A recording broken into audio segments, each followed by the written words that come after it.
നമുക്ക് മേടക്കൂറിലെ അശ്വതി, ഭരണി, കാർത്തിക ഒന്നാം പാദത്തിൽ ജനിച്ചവർക്ക് ഈ വെളുത്ത വാവ് എങ്ങനെ ഗുണം ചെയ്യും എന്നെല്ലാം ഒന്ന് നോക്കാം. കണ്ണുകൾക്ക് അനുഭവപ്പെട്ടുകൊണ്ടിരുന്ന അസ്വസ്ഥതകൾക്കും ശരീരക്ഷീണത്തിനും ഒക്കെ ഒരു മാറ്റം കണ്ടു തുടങ്ങും. വാഹനം വാങ്ങാനുള്ളൊരു യോഗം ഇന്നേ ദിവസം അർദ്ധരാത്രിക്ക് ശേഷം ഇവർക്ക് തെളിഞ്ഞു തുടങ്ങുന്നുണ്ട്. ശത്രുക്കളൊക്കെ മിത്രങ്ങളായിട്ട് മാറുകയും ഇവരെക്കൊണ്ട് കുറച്ച് നേട്ടങ്ങൾ ഉണ്ടാകുകയും ചെയ്യും. ഈശ്വരഭൂജയിൽ ഭൂമിയിൽ നിന്നുള്ള വരുമാനം വർദ്ധിച്ചു വരുന്ന സാഹചര്യങ്ങൾ കാണുന്നുണ്ട്. മാരക രോഗങ്ങൾക്കും ആശ്വാസം ലഭിക്കും. സജ്ജനങ്ങളുടെ എതിർപ്പിനെ നേരിടേണ്ടതായിട്ട് വരും. എല്ലായിടത്തും മാന്യമായ സ്ഥാനം ലഭിക്കുന്ന വ്യക്തികളാണ് മേടക്കൂറിൽ പിറന്ന അശ്വതി, ഭരണി, കാർത്തിക നക്ഷത്ര ജാതകർ. പ്രാർത്ഥനകൾക്ക് ഫലം ഇരട്ടിയായിട്ട് ലഭിച്ചു തുടങ്ങും. ത്വക്കുബന്ധിയായ അസുഖങ്ങൾക്ക് ശമനം കണ്ടു തുടങ്ങും. പാപപ്രവർത്തികൾക്ക് കൂട്ടുനിൽക്കാതെ ഒഴിഞ്ഞുമാറാൻ ശ്രദ്ധിക്കണം. തൊഴിൽ രംഗം മെച്ചപ്പെടാനുള്ള എല്ലാ സാധ്യതകളും ഉണ്ട്. ഇന്നേ ദിവസം അർദ്ധരാത്രിക്ക് ശേഷം മനസ്വസ്ഥത വർദ്ധിച്ചു തുടങ്ങും. മുൻകോപം കുറഞ്ഞു തുടങ്ങും. ദുർവിചാരങ്ങളും മനസ്സിൽ നിന്ന് വിട്ടൊഴിയും. ഈ 3 നക്ഷത്ര ജാതകരും ദോഷപരിഹാരാർത്ഥം വിഷ്ണു ക്ഷേത്രത്തിൽ അപരാധ സൂക്തം പുഷ്പാഞ്ജലി കഴിപ്പിച്ച് പ്രാർത്ഥിക്കാൻ ഒന്ന് ശ്രദ്ധിക്കണം. ഇനി ഇടവക്കൂറിലെ കാർത്തിക നക്ഷത്ര ജാതകർ 2, 3, 4 പാദത്തിൽ ജനിച്ചവർ, രോഹിണി, മകയിരം 1, 2 പാദത്തിൽ ജനിച്ച നക്ഷത്ര ജാതകരെ കുറിച്ച് നോക്കാം. ധനലാഭങ്ങൾ ഉണ്ടാകാനുള്ള എല്ലാ സാധ്യതകളും കാണുന്നുണ്ട്. കാര്യസാധ്യങ്ങളും പ്രതീക്ഷിക്കാം. ശരീരക്ലേശവും മനക്ലേശവും കുറഞ്ഞു തുടങ്ങും. സുഖകാര്യങ്ങൾക്കുള്ള തടസ്സങ്ങൾ തുടങ്ങും. സ്ഥാനക്കയറ്റങ്ങൾ പ്രതീക്ഷിക്കാം. തൊഴിൽ സ്ഥലത്ത് അഗ്നിയുടെ ഉപദ്രവം ഉണ്ടാകാതെ ശ്രദ്ധിക്കണം. യന്ത്ര തകരാറുകൾ, കലഹങ്ങൾ തുടങ്ങിയവയ്ക്ക് സാധ്യതയുണ്ട്. നല്ല വാക്കുകൾ പറഞ്ഞ് മറ്റുള്ളവരെ പ്രീതി നേടാൻ ശ്രമിക്കണം. അപമാനം ഏൽക്കേണ്ട സാഹചര്യത്തിൽ നിന്നും കരകയറും. വിദ്യാഭ്യാസത്തിലെ തടസ്സങ്ങൾ നീങ്ങും. പുതിയ തൊഴിൽ ലഭിക്കാൻ ഇടയുണ്ട്. വിവാഹ ആലോചനകൾ സഫലമാകും. തർക്കവിഷയങ്ങളിൽ വിജയം വരിക്കും. മക്കളെക്കുറിച്ച് എപ്പോഴും ഉത്കണ്ഠയും സഹോദരങ്ങളുടെ യോജിപ്പ് ഉണ്ടാകുകയും ഇല്ല. ദോഷനിവാരണാർത്ഥം വിഷ്ണു ക്ഷേത്രത്തിൽ പാൽപ്പായസം നിവേദിച്ച് പ്രാർത്ഥിക്കാൻ ഇടവക്കൂറുകാർ ഈ സമയത്ത് ശ്രദ്ധിക്കുക. ഇനി മിഥുനക്കൂറിലെ മകയിരം 3, 4 പാദങ്ങൾ, തിരുവാതിര, പുണർദം 1, 2, 3 പാദത്തിൽ ജനിച്ച നക്ഷത്ര ജാതകരെ കുറിച്ച് നോക്കാം. തൊഴിൽ രംഗം ഇന്നേ ദിവസം അർദ്ധരാത്രിക്ക് ശേഷം മെച്ചപ്പെട്ടു തുടങ്ങുന്ന സമയമാണ്. പുതിയ സംരംഭങ്ങൾ തുടങ്ങാൻ അവസരങ്ങൾ ഉണ്ടാകും. ശത്രുക്കളുടെ ഉപദ്രവം കുറഞ്ഞു തുടങ്ങും. സുഖ അനുഭവങ്ങൾ ഉണ്ടാകും. സ്ഥാനമാനങ്ങളും ധനാഗമവും പ്രതീക്ഷിക്കാം. പലതരത്തിലുള്ള വിശേഷ വസ്ത്ര അലങ്കാര സാധനങ്ങൾ സമ്മാനമായിട്ട് ലഭിക്കാൻ ഉള്ളൊരു യോഗമുണ്ട്. പലവിധ ആപത്തുകളും ജീവിതത്തിൽ നിന്ന് വിട്ടൊഴിയും. വ്രണങ്ങൾ, രക്തസ്രാവം, വിളർച്ച ഇവ ശ്രദ്ധിക്കണം. മാനക്ഷയത്തിൽ നിന്നും മോചനം പ്രതീക്ഷിക്കാം. മനക്ലേശം വിട്ടൊഴിയും. വീട്ടിലെ അസ്വസ്ഥതകൾ കുറഞ്ഞു തുടങ്ങും. ധനകാര്യ പ്രവൃത്തികൾ ഭംഗിയായിട്ട് മുന്നോട്ട് കൊണ്ടുപോകും. ഉപാസനയ്ക്ക് ഭംഗം വരാതിരിക്കാൻ ശ്രദ്ധിക്കണം. വാക്കുദോഷം മൂലമുള്ള കലഹങ്ങളിൽ നിന്ന് പിന്മാറണം. ദൂരയാത്രകൾ വേണ്ടിവരും.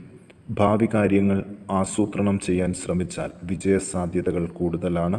മിഥുനക്കൂറിലെ മകയിരം, തിരുവാതിര, പുണർദം നക്ഷത്ര ജാതകർ ദോഷനിവാരണത്തിനു വേണ്ടിയിട്ട് ഭദ്രകാളി ക്ഷേത്രത്തിൽ കുരുതി പുഷ്പാഞ്ജലി കഴിപ്പിച്ച് പ്രാർത്ഥിക്കാൻ പ്രത്യേകം ശ്രദ്ധിക്കുക.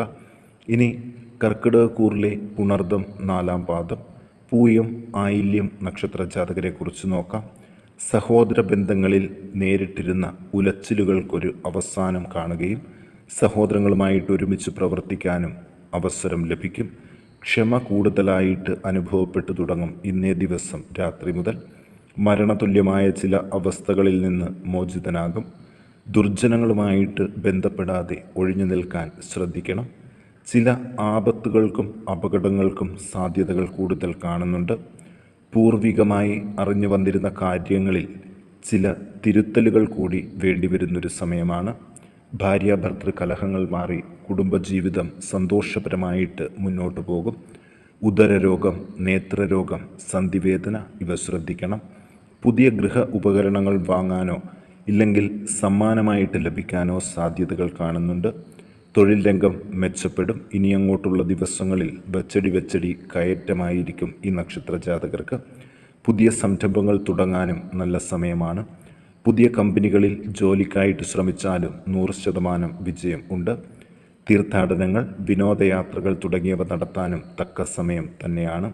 ഇവർ ദോഷപരിഹാരങ്ങൾക്ക് വേണ്ടിയിട്ട് ശിവങ്കൽ മൃത്യുഞ്ജയ മന്ത്രപുഷ്പാഞ്ജലി കഴിപ്പിച്ച് പ്രാർത്ഥിക്കാൻ ഒന്ന് ശ്രദ്ധിക്കുക. ഇനി മകം നക്ഷത്ര ജാതകരെ കുറിച്ച് നോക്കാം. ധനപരമായിട്ടുള്ള ബുദ്ധിമുട്ടുകൾ അതിജീവിക്കാൻ ചില മാർഗങ്ങൾ ഇവർക്ക് ലഭിക്കും. സുഖകാര്യങ്ങൾക്കുള്ള തടസ്സങ്ങളൊക്കെ മാറി നല്ല സന്തോഷം നിറഞ്ഞൊരു ജീവിതത്തിലൂടെ മുന്നോട്ട് പോകും. വിദ്യാഭ്യാസത്തിലെ തടസ്സക്ലേശങ്ങൾ നീങ്ങിക്കിട്ടും. വാതബന്ധിയായ രോഗങ്ങൾ, നേത്രരോഗം ഇവ ശ്രദ്ധിക്കണം. ദുർജനങ്ങളുമായിട്ട് സഹകരിക്കാതിരിക്കുക. വീട്ടിൽ സമ്മിശ്ര ഫലമായിരിക്കും ഇവർക്ക് ലഭിക്കുന്നത്. ഭാര്യയോടും ഭർത്താവിനോടും മക്കളോടുമുള്ള കലഹങ്ങൾ കൂടുതലാകാതെ സൂക്ഷിക്കണം. കടങ്ങൾ തീർക്കാൻ യാതൊരു ബുദ്ധിമുട്ടും ഉണ്ടാകില്ല.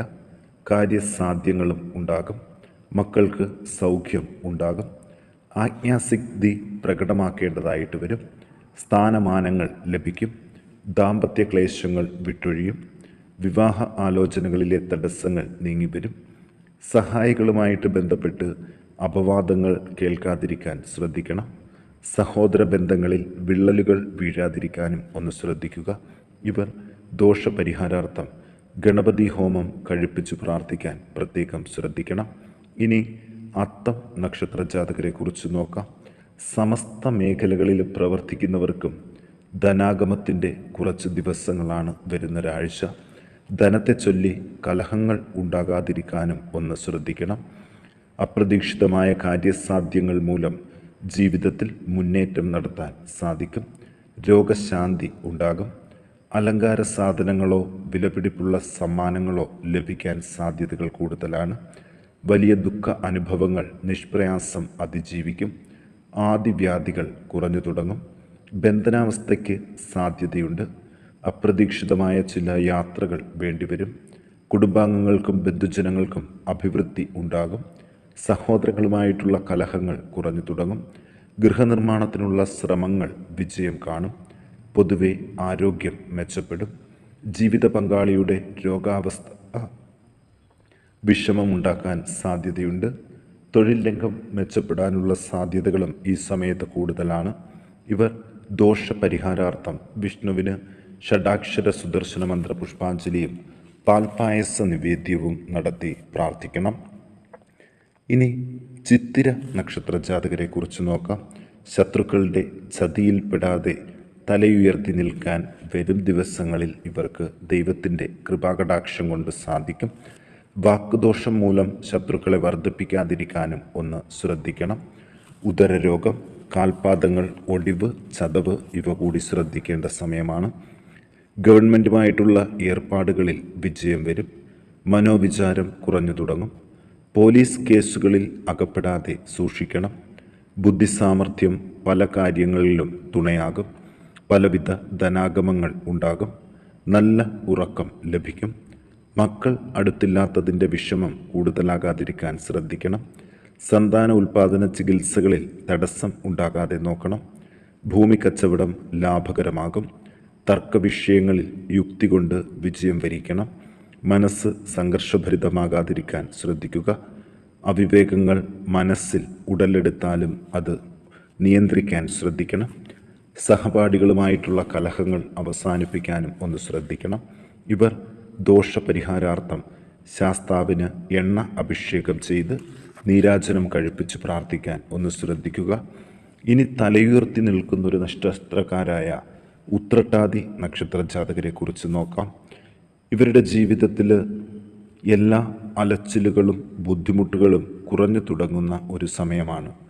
ഇനി കാര്യസാധ്യങ്ങളുടെ ദിവസം കൂടിയാണ്. ശത്രുക്കളുടെ ശല്യത്തിൽ നിന്ന് മോചിതൻ ആകുകയും ചെയ്യുന്നതായിരിക്കും. ഗൃഹനിർമ്മാണത്തിൻ്റെ പൂർത്തീകരണം ഏറെ അടുത്തെത്തി കഴിഞ്ഞു. ഇവർക്ക് പ്രതീക്ഷിക്കുന്ന സമയത്ത് പുതിയ ഗൃഹത്തിലേക്ക് താമസം മാറാൻ സാധിക്കും. ജീവിത പങ്കാളിക്കുള്ള രോഗാരിഷ്ഠിതകൾ കുറഞ്ഞു തുടങ്ങും.